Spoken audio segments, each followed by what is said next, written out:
Did you know that 95% of people who try to wake up early fail within the first week? But here's the shocking truth nobody talks about. It's not because they lack willpower. It's because they're doing it completely wrong.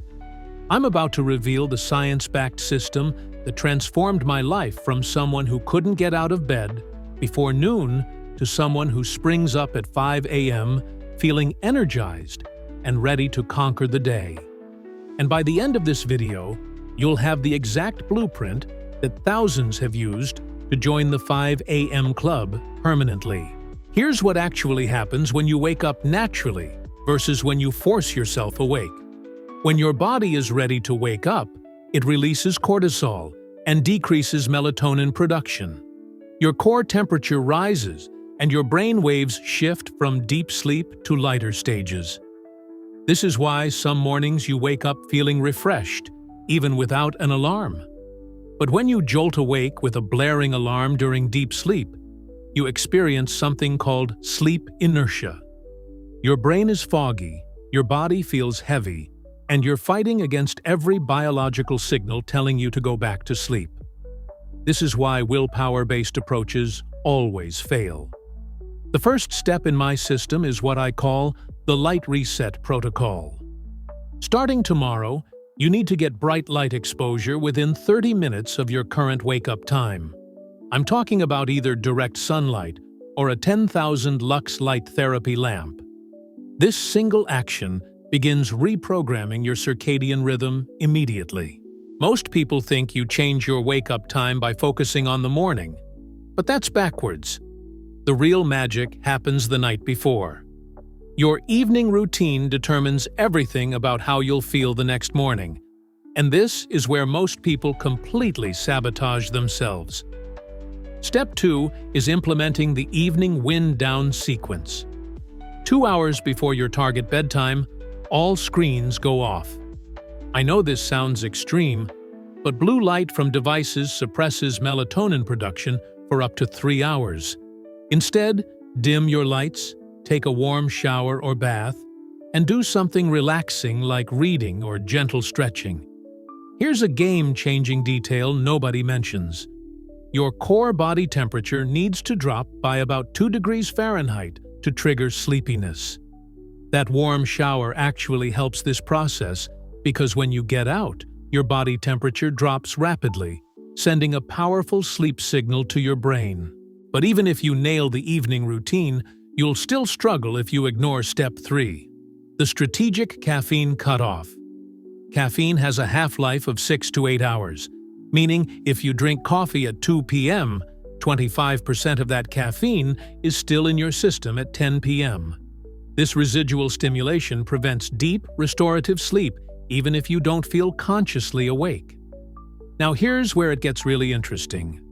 Most early rising advice tells you to go to bed earlier gradually, moving back 15 minutes each night. This approach takes weeks and has a high failure rate because you're fighting against your established rhythm every single day. Instead, I use something called the shock reset method. Pick a day when you can handle being tired, like a weekend. Stay awake all day and night, then go to sleep at your target bedtime the following evening. This creates immediate circadian disruption that forces rapid adaptation. It's intense but incredibly effective. The fourth pillar is morning movement activation. Within 10 minutes of waking up, you need to get your body moving. This doesn't mean an intense workout. Even 2 minutes of jumping jacks or push-ups will spike your heart rate and body temperature, creating an instant wake-up signal that reinforces your new pattern. Here's the psychological component most people miss.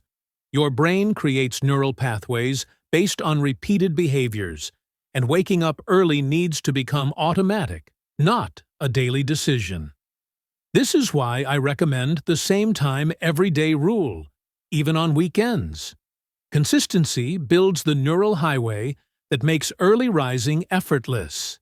Step 5 addresses the hidden saboteur. Weekend social pressure. Your friends want to stay out late.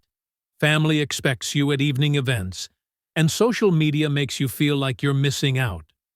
You need specific strategies to handle these situations without completely destroying your progress. The breakthrough moment comes around day 10 to 14 when your body's natural rhythms align with your new schedule.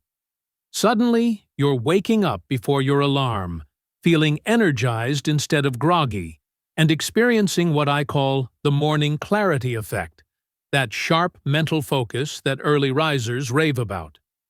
But here's the final piece that determines long-term success: creating compelling reasons to get up. Waking up early just to scroll your phone or watch TV won't provide enough motivation when the going gets tough. You need activities that excite you, whether that's exercise, creative projects, or quiet reflection time. The people who master early rising understand that it's not about becoming a morning person. It's about becoming the person who values their time enough to claim those precious morning hours when the world is quiet and possibilities feel infinite.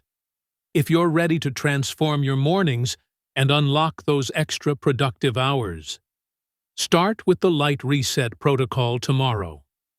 Your future self will thank you for taking action today.